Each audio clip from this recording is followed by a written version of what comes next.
Bienvenue dans la méthode JET, le podcast des entrepreneurs qui veulent propulser leur business au niveau supérieur. Formateur, coach ou consultant, je te livre tous mes secrets pour vendre tes services plus chers et trouver plus de clients. N'oublie pas de t'abonner.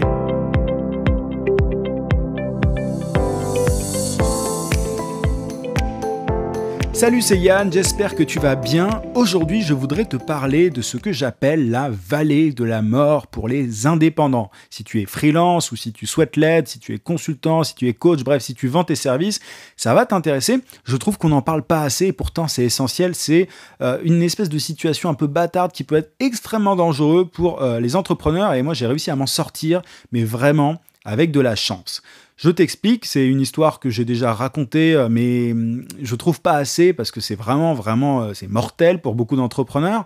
En gros, moi je me suis lancé en tant qu'indépendant en 2016 et en 2016, au début, c'était un peu compliqué, enfin je gagnais pas forcément énormément, mais à la fin de 2016, il y a beaucoup de choses qui ont évolué.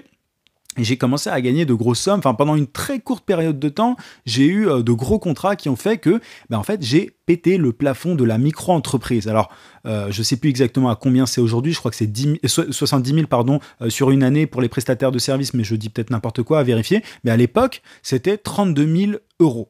32 000 euros sur un an, mais c'est au prorata. Donc voilà, moi j'étais indépendant pendant 6 mois en 2016. C'est pas du tout 32 000 euros qu'il faut pas dépasser pendant 6 mois, vu que c'est calculé, voilà, encore une fois au prorata. C'était l'équivalent de, je sais plus, c'était plus de 15 000 euros, un truc comme ça. Mais en gros, j'ai pété ce plafond.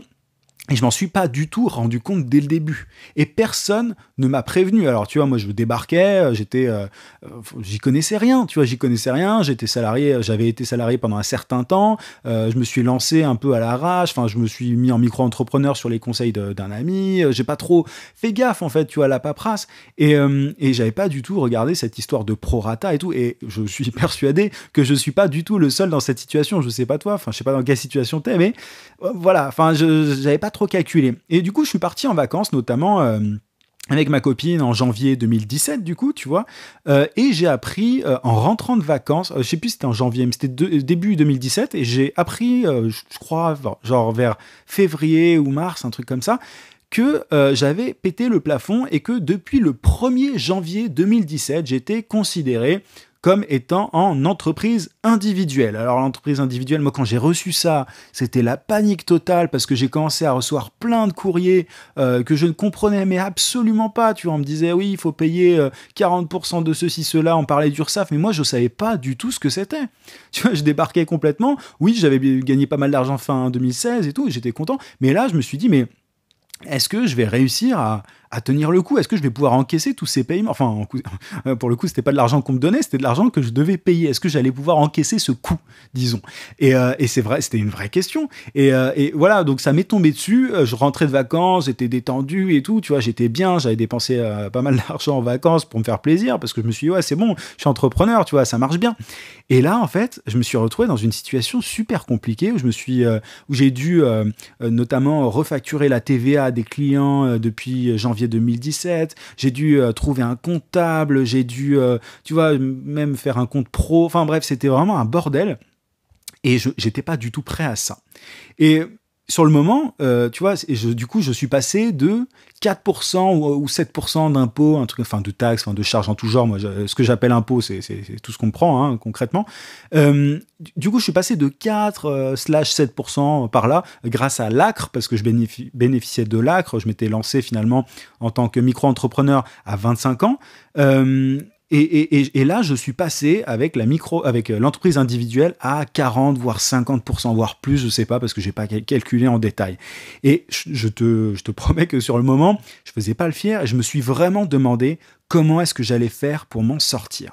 Comment est-ce que j'allais faire pour payer tout ça? Parce que c'était pas parce que j'avais fait un gros mois en 2017, fin 2017, 2016, pardon, que j'allais avoir une super année 2017. Tu vois, en tant que freelance, tu le sais, c'est souvent un peu les montagnes russes, surtout au début. Tu peux avoir un super mois et ensuite un mauvais. Et là, c'était dangereux parce que j'avais une super bonne fin d'année 2016, mais évidemment, elle était vraiment géniale cette fin d'année, mais il n'y avait rien qui m'assurait que j'allais avoir les mêmes succès en 2017 sur toute l'année pour pouvoir payer 40 à 60, je sais plus exactement combien c'était encore une fois, mais 40 à 50% de charge, tu vois. Parce que le gap, il est énorme. Je sais pas ce que tu en penses, mais passer de 7% max je sais pas, à 50%, c'est juste c'est monstrueux, c'est monstrueux. Et du coup, c'est ça que j'appelle la vallée de la mort. C'est cette espèce d'état où tu es entre quelqu'un qui gagne peu d'argent et beaucoup d'argent. En fait, à ce moment-là, j'ai compris un truc, c'est que j'allais devoir accélérer, avoir beaucoup plus de résultats, gagner beaucoup plus d'argent. Tu vois, autant en 2016, je me disais, oui, je peux trouver des clients de temps en temps. Enfin, tu vois, j'étais peinard, j'avais pas la pression, j'avais pas de pression particulière. Je me disais pas, il faut absolument que je gagne plein d'argent et tout. J'étais un peu en mode tranquille, un peu en mode slasher, tu vois, un peu, voilà, je trouvais des clients de temps en temps. Et c'est vraiment à ce moment-là que je me suis dit, mais en fait, voilà, j'ai gagné trop d'argent par rapport à la majorité des indépendants. Et pour moi, c'était absurde parce que c'était beaucoup d'argent, mais sur une période très ponctuelle. Et là, on me mettait un petit peu au pied du mur, tu vois, et j'étais condamné à gagner de grosses sommes, et alors que j'étais pas du tout sûr de pouvoir les gagner, pour pouvoir rester indépendant, pour pouvoir rester libre. Tu vois, j'avais rêvé pendant un certain temps avant de me lancer à la liberté, au fait de pouvoir ne pas avoir de patron, de bosser pour moi et tout. Et là, c'est ça le plus drôle, enfin le plus drôle, j'en rigole maintenant, mais je peux te dire que sur le moment, je faisais pas du tout le malin. Le plus drôle, entre guillemets, c'est que j'ai dépassé le plafond de la micro-entreprise de, je sais pas, un truc du style 100 euros, enfin, tu vois, un truc absurde. Et j'aurais très bien pu, mais ça, je le savais pas, parce que j'étais pas accompagné, il y avait personne pour me le dire, mais j'aurais très bien pu déclarer les 100 euros en question en janvier au lieu de décembre, mais par pure honnêteté, tu vois, simplement parce que je suis réglo et parce que je déclare tout à temps, etc. J'ai simplement voilà, déclaré les revenus pour décembre, parce que je considérais que voilà, plus c'était fait tôt, mieux c'était, quoi. Et du coup, j'ai déclaré ça en décembre, une certaine somme en décembre, au lieu de janvier. Et du coup, c'est à cause de ça, à cause de finalement mon honnêteté, que j'ai pété le plafond et que j'étais dans une situation extrêmement compliquée. Donc là, en fait, j'étais condamné à gagner beaucoup d'argent, sinon c'était retour à la case départ, c'était retour au salariat. Et on est d'accord, c'est pas quelque chose qui t'enchante beaucoup, surtout que, en fait, ce qui est ultra frustrant, c'est que, tu vois, les choses marchent bien pour toi, et là, pour une raison administrative, pour un truc, mais c'est complètement absurde quand tu y penses, tu es obligé d'avoir des résultats énormes pour pouvoir rester indépendant. Là, si j'avais fait le calcul à l'époque, mais si je gagnais pas... je sais plus combien c'était, mais je pouvais pas vivre parce que évidemment tu dois payer un loyer, t'as des choses à payer concrètement. Alors même si 2000 euros, 3000 euros, tout ça passait bien avec 7% de charge, enfin avec 7% d'impôt, avec le mot impôt au sens large, si ça passait au début, là pour le coup avec 40 à 50% en entreprise individuelle, c'était plus du tout le même délire parce que quand tu gagnes 2000 euros et qu'on te prend 50%, c'est compliqué, tu vois, c'est pour le coup, tu peux rien faire, enfin, tu peux rien faire à Paris, j'entends, et je vais y revenir dans quelques instants, mais moi, je suis à Paris, et crois-moi, à Paris, avec 2000 euros en tant qu'indépendant, c'est compliqué, c'est super compliqué. Donc, je me suis mis une énorme pression pendant cette année 2017, et finalement, cette pression, elle a été positive dans le sens où c'est ça qui m'a permis de tout exploser, dans le sens où je me suis dit, enfin, je me suis rendu compte que j'étais capable d'avoir des résultats énormes, et c'est ça qui m'a poussé à réfléchir en profondeur sur la facturation, sur comment trouver des clients, et c'est grâce à ça, en fait, je pourrais presque dire merci à l'administration, c'est grâce à tout ça qu'aujourd'hui, j'ai acquis des compétences en prospection en B2B, tu vois, tout ce que je sais aujourd'hui, c'est presque grâce à ça, parce que je me dis, avec le recul, que si j'étais resté à Lacre pendant un certain temps, je me serais pas forcément mis la pression, je me serais dit, bon, tranquille, tu vois, je peux gagner 2000 euros, ce qui est très bien, 2000 euros, hein, je dis pas que c'est peu, mais je me serais dit, oui, tranquille, je peux gagner 2000 euros, pas besoin d'aller beaucoup plus loin, etc. Mais finalement, c'est grâce à ce coup de pression de l'administration que j'ai bossé comme un malade pour essayer de trouver des techniques de prospection et tout, j'ai lu des bouquins, j'ai suivi des formations et tout, et c'est ça qui m'a permis de rester indépendant, tout simplement. En gros, je me rappelle plus de mon chiffre d'affaires de 2017, honnêtement, je regarde même plus. Tu vois, je regarde même plus ces trucs-là, je sais même pas combien je gagne en réalité, c'est un problème, mais enfin mon comptable il sait. Mais du coup, Enfin, c'est pas un problème en soi, parce que moi, je regarde pas, je dépense pas énormément en plus, surtout pour mon business finalement. Mais du coup, voilà, ça a été un catalyseur pour moi, ça a été un coup de pied au cul qui m'a permis d'avancer en termes de business. Mais je me dis que pour beaucoup de personnes, c'est une situation qui aurait pu être mortelle, tu vois, mortelle pour leur business, j'entends. Et en fait, il y a une espèce de situation où tu ne dois absolument pas être. La situation entre la micro-entreprise et entre les 20 000 euros, disons, elle est dangereuse. Elle est super dangereuse parce que, bah, en soi, tu peux te faire taxer, voilà, c'est légal, c'est comme ça, tu peux te faire taxer énormément d'argent, et à tel point que derrière, tu peux ne pas avoir assez pour vivre. Et ça, je connais pas beaucoup de gens qui sont dans cette situation-là parce que finalement, les gens qui sont dans cette fourchette de 2000 à, disons, de 2000 à 10 000, bah, moi, j'en connais pas énormément. Il y en a, et peut-être que tu en fais partie d'ailleurs. Ça m'intéresse d'avoir ton retour à ce sujet-là. Mais quand tu es dans une ville comme Paris, ou si tu es dans une ville comme Nantes, Marseille, Lyon, Lille, peu importe, bref, dans des grandes villes, bah, le problème, c'est que c'est très limite. C'est très limite de gagner, tu vois, de gagner 3 000 euros avec 50% de charges en tout genre. C'est galère. Et moi, du coup, la morale dans tout ça, finalement, c'est que tu as intérêt... Alors, il y a deux solutions, c'est très simple. Soit tu te contentes, entre guillemets, de peu, si on considère que 2 000 euros, c'est peu. En gros, ne cherche pas à avoir trop de clients, et dans ce cas-là, voilà, tu te limites un maximum, si tu as le pouvoir de te limiter. Ou alors, tu cherches à gagner un maximum. Mais il y a certaines personnes qui ne peuvent pas forcément contrôler, tu vois, combien elles gagnent et tout. C'est pour ça que c'est dangereux. Mais il y a deux solutions. Soit tu freines à mort si tu as la capacité de freiner tes revenus, si tu sais exactement combien est-ce que... Enfin, si tu as un système, par exemple, de prospection, tu peux limiter ça. Ou alors...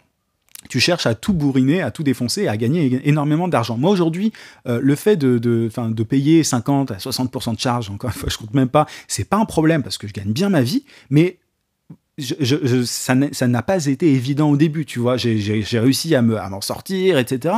Mais je suis curieux de savoir combien de personnes mettent la clé sous la porte à cause de ça. Du coup, ça me fait un petit peu rire, tu vois, quand on fait la promotion de l'entrepreneuriat en France, etc. Il y en a que pour les startups, mais les startups entre nous, elles ne gagnent pas de fric. Les startups, souvent, les mecs qui sont en startup, ils font autre chose à côté, etc. Les mecs et les meufs. Et pour le coup, tu vois, on parle de Startup Nation, etc.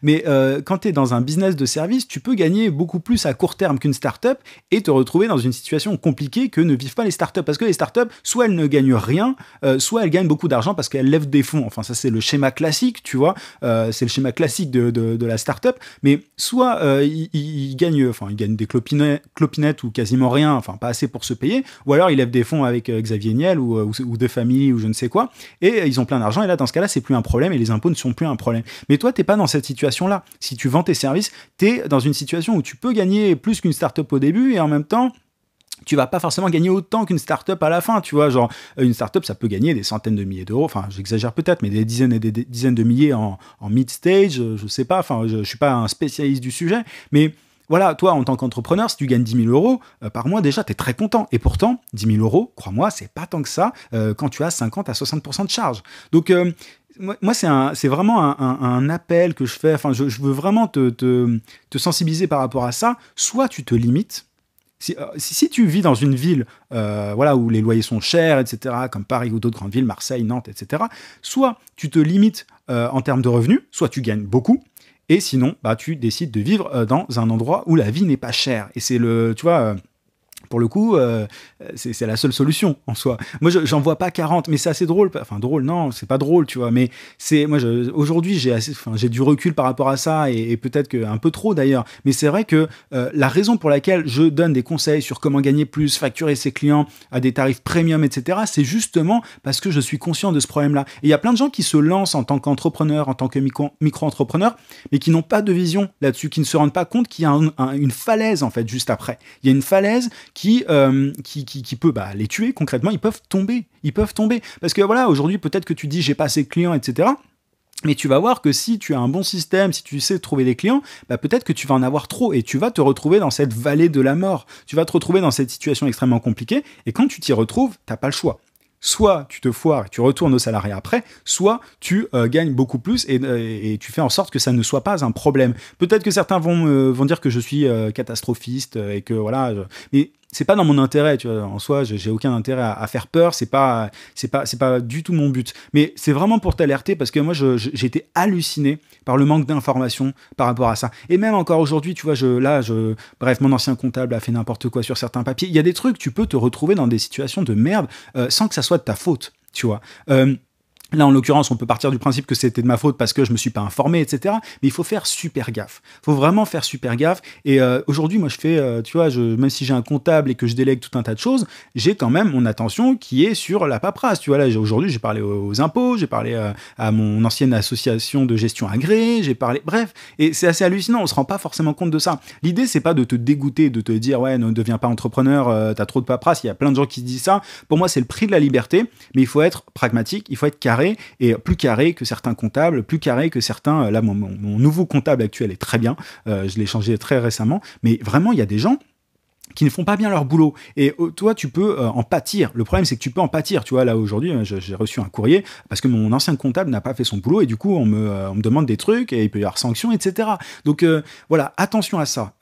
Soit tu te freines au début et, enfin, voilà, soit tu te freines et tu te contentes de quelques, voilà, de 2000 euros, ce qui peut être très bien si tu vis en province et tout, mais vraiment, enfin en province, j'aime pas ce terme-là. En plus, moi, tu vois, si tu vis dans un coin où qui n'est pas une ville, tout simplement, si tu vis pas à Nantes, Marseille, Lille, etc., Montpellier ou Strasbourg, et encore Montpellier, je pense que c'est peinard. Mais bref, si tu vis pas, et encore, je pense que je me trompe, je suis jamais allé à Montpellier. Bref, je sais pas pourquoi je dis ça, mais vraiment, attention à ça. Soit tu te contentes de gagner peu, ou alors tu vis dans une petite ville, un petit village, ou alors t'es obligé de mettre les bouchées doubles. Moi, je sais pas ce qu'il en est pour toi, mais moi, mon but, c'est pas de me limiter, tu vois. Mon but, moi, je trouve ça un peu con, en fait, en tant qu'entrepreneur, de se limiter, de se dire, ah non, il faut pas que je gagne plus, sinon je vais payer trop de charges, c'est trop bête. Donc, c'est pour ça que je conseille autant sur le fait de pratiquer des tarifs premium et tout. Parce que si tu te contentes de 5euros.com et des différents sites qui sont à ta disposition pour vendre tes services sur des plateformes, enfin, toutes ces plateformes-là, elles te condamnent à ça, tu vois, elles te condamnent à rester, à ne pas dépasser certains paliers. Tu peux te dire, oui, mais c'est très bien, comme ça, j'aurais pas à payer 50% de charge. Ouais, mais bon, est-ce que tu as vraiment envie de ça, tu vois? Moi, je suis pas entrepreneur pour gagner des clopinettes, je veux être libre et la liberté, enfin, c'est pas que l'argent, la liberté, mais c'est le fait de pouvoir faire ce qu'on veut. Et malheureusement ou heureusement, peu importe, ça passe notamment par combien tu gagnes, tu vois. Et tu peux pas faire autant de voyages si tu gagnes peu, tu peux pas faire autant de plaisir à ta famille, à tes amis, à ta copine, à ton copain. Bref, peu importe, tu peux pas faire autant de choses sans argent. Donc voilà, il y a un moment, faut mettre les bouchées doubles et utiliser simplement des techniques, des méthodes différentes de la grande majorité pour ne pas se retrouver sur le carreau tout simplement et ne pas se retrouver à payer des sommes démentielles et qui vont faire que tu vas être obligé de retourner chercher un job parce que tu ne pourras pas assumer, tu vois. Et ça, moi je suis très curieux de savoir à quel point c'est courant.